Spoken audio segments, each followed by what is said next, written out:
Bismillahirrahmanirrahim. Assalamualaikum warahmatullahi wabarakatuh. Hamdan wa syukranillah amma ba'd. Baik, pada kesempatan ini saya akan mempresentasikan sebuah judul dari mata kuliah sintesis senyawa anorganik, yakni sintesis dan karakterisasi nanopartikel NaFeO2 untuk baterai natrium ion. Terima kasih kepada dosen pengampu Dr. Fahmiate, SSC, MSc yang telah memberikan tugas ini sehingga dapat menambah wawasan kepada saya sendiri, terutama kepada orang yang menonton video ini. Langsung saja perkenalkan, saya atas nama Afadila Sisa dengan stambuk F1C119059, berasal dari jurusan Kimia Fakultas MIPA Universitas Halu Oleo. Adapun yang mendasari dari penelitian ini yakni pada zaman sekarang penggunaan baterai sekunder atau baterai yang dapat di-charge hampir tidak bisa dipisahkan dari kehidupan sehari-hari. Setiap hari kita selalu menggunakan baterai untuk berbagai keperluan elektronik, yaitu seperti handphone Android, laptop, dan berbagai alat elektronik lainnya. Nah, teknologi baterai sekunder yang sangat populer pada saat ini adalah lithium ion. Sejak pertemuannya di tahun 1991 oleh Sony, baterai lithium ion dengan cepat masuk ke kehidupan sehari-hari. Produksi baterai lithium ion sendiri yang meningkat tentunya akan diikuti oleh kebutuhan akan logam lithium yang sangat meningkat. Nah, sebagai ilustrasi, untuk mengganti sekitar 50% kendaraan di dunia ini yang berbahan bakar minyak dan kendaraan berbasis baterai, dibutuhkan sekitar 7,9 juta ton logam lithium. Di lain pihak, seperti yang telah kita ketahui, cadangan logam lithium di dunia ini sangat terbatas karena lithium tergolong dari logam yang jarang ditemukan dan juga ketersediaan logam lithium tidak merata. Nah, sebagai alternatif, maka para peneliti di bidang baterai berusaha mengembangkan sistem baterai alternatif, yaitu baterai non-lithium. Salah satunya adalah baterai sekunder sodium yang menggunakan Na sebagai natrium utamanya. Sebenarnya, teknologi baterai sodium bukan merupakan teknologi yang baru, karena sudah dikenal sejak tahun 1970-an, namun pada saat itu pengembangannya masih kalah dengan lithium ion yang memiliki aplikasi lebih luas dan memiliki densitas energi yang lebih tinggi. Namun, dengan semakin meningkatnya kebutuhan akan baterai lithium, maka sistem baterai sodium ini layak untuk diteliti lebih lanjut untuk mendorong komersialisasi dan produksi dalam skala besar.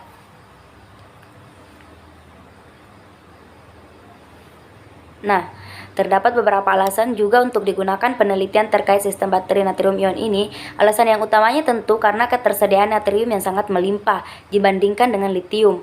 Selain itu, penyebaran serta ketersediaan natrium lebih merata dan hampir semua negara memiliki sumber natrium, apalagi untuk Indonesia sebagai negara maritim, di mana memiliki sumber sodium yang hampir tidak terbatas dan terkandung dalam air laut. Densitas energi sistem baterai natrium sendiri yang lebih rendah dari lithium tidak menjadi kendala jika digunakan untuk unit penyimpanan energi skala besar seperti pada bus listrik maupun untuk unit pelengkapan dari unit produksi seperti energi terbarukan. Secara teknik, natrium dan lithium memiliki kemiripan, yaitu sama-sama tergolong logam golongan 1A pada sistem periodik unsur, sehingga beberapa konfigurasi pada baterai lithium ion dapat diadaptasi pada baterai natrium. Baterai natrium ion sendiri dengan biaya rendah dan sumber daya natrium yang melimpah merupakan alternatif yang menjanjikan untuk baterai di masa depan untuk penyimpanan dalam skala besar.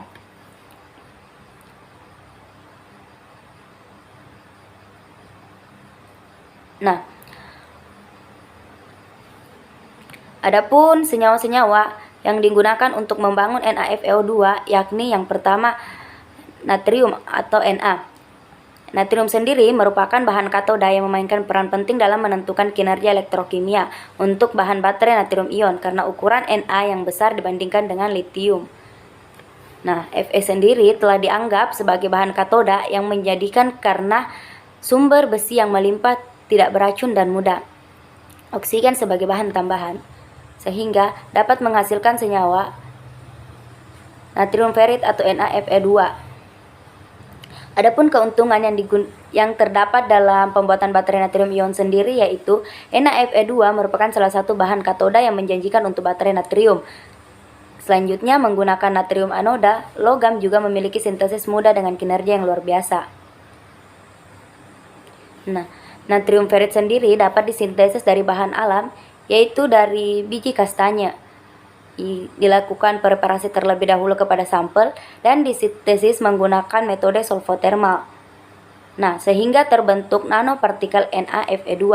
Adapun aplikasi dalam natrium ferrit itu sendiri terdapat pada gambar, yakni untuk pembuatan baterai, pagar, dan alat-alat yang memiliki kandungan besi lainnya. Nah, adapun metodologi penelitian yang digunakan pada penelitian ini yakni alat yang digunakan yaitu gelas kimia, tabung reaksi, autoclave, oven vacuum fluid bed, instrumen elektrosonik, magnetic anneal, TGA, mikroskop elektron pemindai emisi, mikroskop elektron transmisi resolusi tinggi dengan merek HRTM Technique G220LA-B6, difraksi sinar X dengan merek XRD Brook AXE D8 Advance dengan CU radiasi K alpha. Dan yang terakhir spektroskopi fotoelektron sinar X. Adapun bahan-bahan yang digunakan pada penelitian ini yakni biji kastanya, kristal NaFeO2, NaOH 97%, etanol, dan FeO3. Adapun preparasi sampel yang dapat dilakukan yakni sampel anoda karbon keras disiapkan melalui biji kastanya dan dikalsinasi. Secara rinci, biji kastanya dikumpulkan dari pertanian lokal dan dibersihkan menggunakan air deionisasi dengan instrumen ultrasonik selama 30 menit. Kemudian, cangkang kastanya yang diperoleh dipotong kecil-kecil dan kemudian dianil pada suhu 800 derajat Celcius selama 2 jam di atmosfer, sehingga diperoleh sampel anoda karbon keras akhir. Berikut merupakan gambar dari sampel anoda akhir. Adapun sintesis dari NaFeO3 melalui metode solvothermal, di mana nanosintesis dengan rute solvothermal sederhana secara singkat dibuat dari 0,3 FeO2 berukuran nano, yaitu 30 nanometer 995%, dan 3,5 gram NaOH dengan konsentrasi 97% ditambahkan ke dalam 40 mili etanol. Nah, etanol sendiri dapat berfungsi sebagai pelarut pada prekursor. Kemudian diaduk kuat selama 2 jam. Larutan tersebut dicampurkan dan dipindahkan ke dalam autoklaf baja tahan karat berlapis teflon sebanyak 50 mili dan dipanaskan pada suhu 200 derajat Celcius selama 36 jam untuk mendapatkan produk.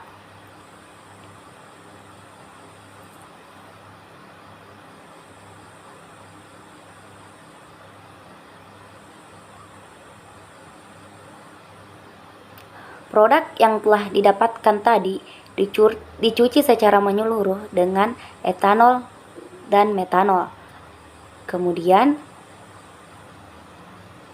dikeringkan pada suhu 800 derajat Celcius selama 2 jam dalam oven vakum untuk mendapatkan kristal tunggal O3 NaFe2 nanoflex. Untuk pelapisan karbon sendiri dengan 0,2 gram di atas diperoleh kristal tunggal dari NaFeO2 nanoflex dengan 50 mg dopamin. Kemudian untuk mengatur pH-nya, maka dilakukan campuran etanolamin. Setelah diaduk selama 4 jam pada suhu kamar, sampel dikumpulkan dengan etanol hingga dianil pada 400 derajat Celcius selama 4 jam di atmosfer, sehingga dapat mendapatkan sampel NaFeO2 akhir. Adapun karakterisasi dari NaFeO2 menggunakan metode SEM dan TEM, di mana hal ini menggunakan morfologi dan struktur sampel diselidiki oleh instrumen lapangan mikroskopi elektron pemindai emisi dan mikroskopi elektron transmisi resolusi tinggi. Nah, pada gambar 2A dan 2D menampilkan hasil dari TEM dari NaFe2 tunggal dan NaFe2 nanoflex yang menyajikan bentuk heksagonal serupa dengan ukuran lateral sekitar 500 nanometer. Sesuai dengan hasil VSEM, gambar TEM yang diperbesar di gambar 2B menunjukkan permukaan halus untuk NaFe2 nanoflex, sementara pada gambar 2E menunjukkan bahwa lapisan karbon tipis berukuran 5 nanometer dilapisi secara merata pada permukaan nanoflex untuk NaFe2. Kemudian, gambar HRTM dari NaFO2 dan NaFO2 direkam di sepanjang sumbu zona, ditampilkan dalam gambar 2C dan 2F, di mana kita lihat pada masing-masing pinggiran kisi yang jelas dapat diamati untuk kedua NaFe2 sampel dan jarak lapisan antara NaFe2 keduanya memiliki jarak 5,4 sesuai dengan bidang 0,03. Pemindai mikroskopi elektron transmisi STEM dan gambar pemetaan spektroskopi sinar X atau EDS dispersif energi yang sesuai untuk NaFeO2 yang disiapkan pada sampel ditampilkan dalam gambar 2G, di mana menunjukkan distribusi dari unsur C, Na, Fe, O yang seragam dalam sampel. Nah, selanjutnya dikarakterisasi menggunakan analisis termografimetri atau TGA.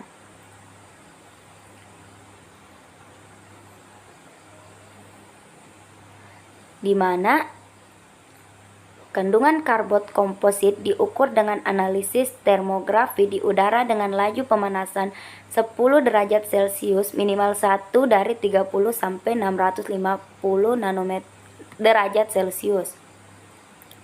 Nah, diperoleh hasil pada gambar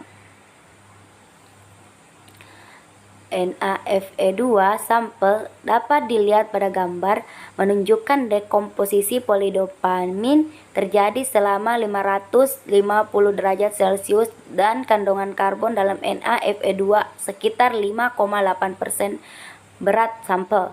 Selanjutnya, kekosongan elektron sampel dideteksi dengan pengukuran resonansi paramagnetik elektron atau IPR seperti yang ditunjukkan pada gambar.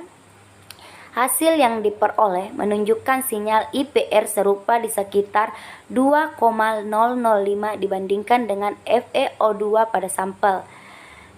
Hasil yang ditunjukkan berupa tidak adanya kekosongan oksigen yang terdapat di NaFe2 pada sampel.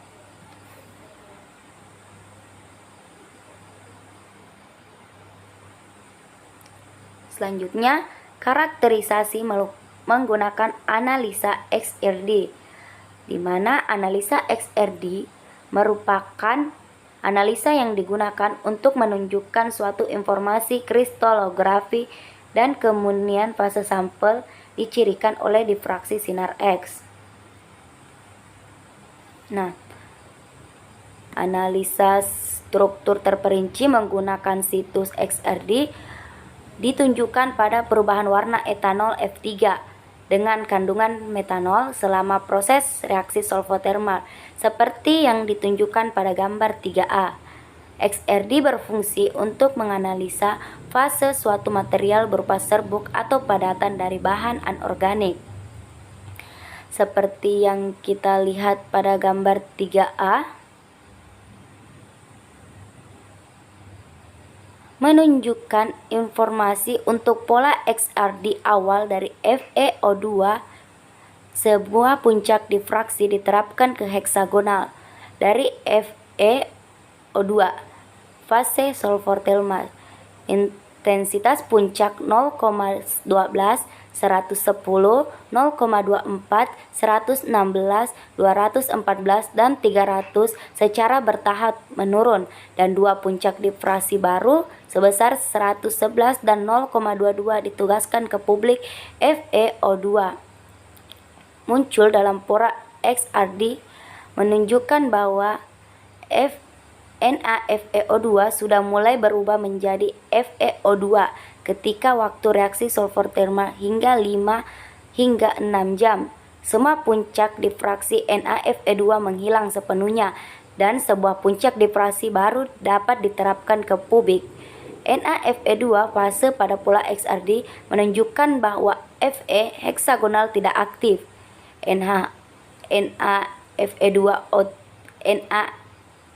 NaFeO2 telah sepenuhnya diubah menjadi kubik yang sangat aktif, didorong oleh perlakuan sulfur termal. Nah, ketika waktu reaksi sulfur termal ditingkatkan lebih lanjut menjadi 1,2 jam, intensitas puncak 0,22 dan 113 menurun, sedangkan intensitas puncak 11 dan 0,04 meningkat, dan kedua puncak bergeser ke sudut yang lebih tinggi dalam pola XRD. Menyarankan penghapusan pada Fe3 dari situr tetrahedral seperti yang ditunjukkan pada gambar 2b. Warna pada etanol larutan reaksi sulfur termal secara bertahap berubah dari transparan pada 0 jam menjadi warna kuning pada 32 jam. Lebih lanjut mengkonfirmasi bahwa Fe3 diekstraksi dari kubik NaFeO2 dengan berlanjut reaksi sulfur termal setelah 1,2 jam. Warna etanol dan Fe3 dari kandungan etanol tidak berubah, menggambarkan bahwa Fe3 sepenuhnya diekstraksi dari kubik Fe yang aktif pada waktu reaksi sulfur termal, yaitu selama 1,2 jam, akhirnya seperti yang ditunjukkan pada gambar 3a. Semua puncak difraksi yang muncul dapat diterapkan ke heksagonal NaFeO2 fase dalam pola XRD pada waktu reaksi sulfur termal 32 jam, menggambarkan bahwa percakapan lengkap dari kubik NaFe2 menjadi heksagonal. NaFe2 melalui jalur sulfur termal, reaksi pertukaran ion terjadi pada topo kimia. Oleh karena itu, hasil ini menunjukkan bahwa NaFe2 heksagonal dapat disintesis dari Fe yang tidak aktif tanpa menggunakan NaFe2 sebagai sumber natrium. Kemudian pembentukan intermediate NaFeO2 sangat penting untuk baterai natrium sulfur termal. Berikutnya, reaksi pertukaran ion topokimia diilustrasikan pada gambar 3D. Dalam elektrolit tidak berair diselidiki menggunakan NaFe2 pada gambar 3C.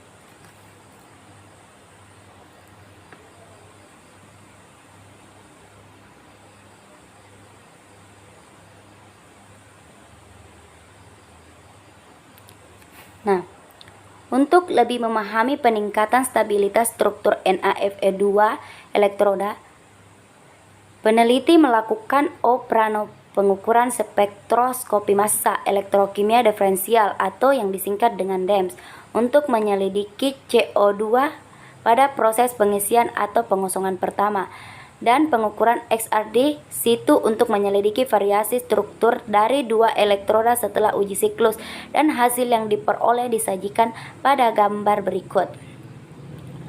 Seperti yang ditunjukkan dalam operando spektrum DEMS dalam gambar 4A dan B, total dari CO konten terdeteksi dari NaFeO2.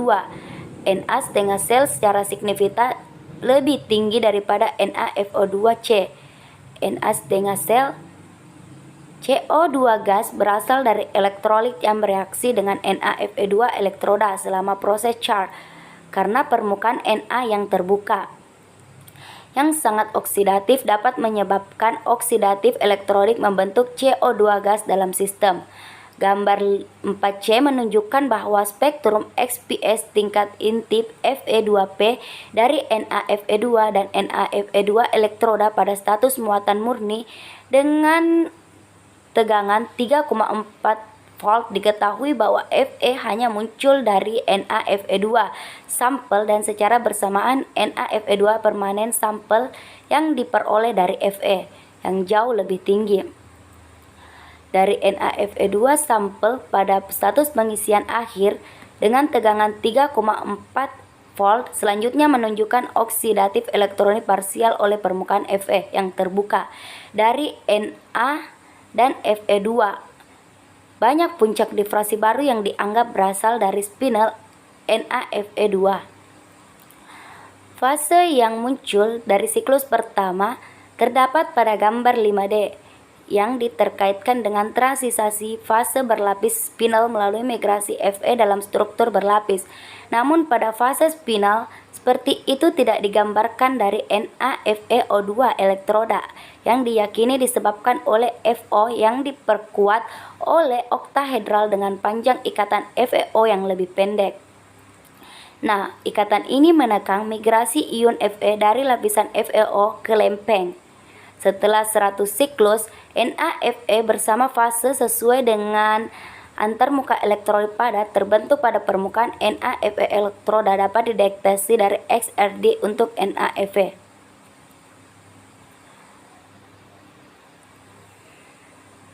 Nah, pada gambar 5D menggunakan pola XRD dari NaFe sampel selama 100 siklus masih menampilkan morfologi nanoflake dan struktur 0,3 berlapis mirip dengan sampel C sangat meningkat. Stabilitas struktur karena struktur berlapis yang stabil dengan mutabilitas Fe yang kurang dari permukaan stabil tanpa pembentukan NaFe2 bersama O3. Meskipun pelapisan karbon meningkat, stabilitas permukaan elektroda regangan yang dihasilkan oleh transisasi fase antara O3 dengan nanoklit dapat mengembang penghancuran elektroda yang lambat.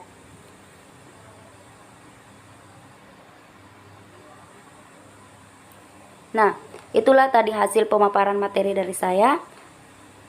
Selanjutnya, adapun yang dapat disimpulkan dari penelitian ini yakni kristal tunggal NaFe2 nanopartikel telah berhasil diperoleh melalui rute sulfur thermal yang lancar menggunakan FeO3 sebagai bahan awal.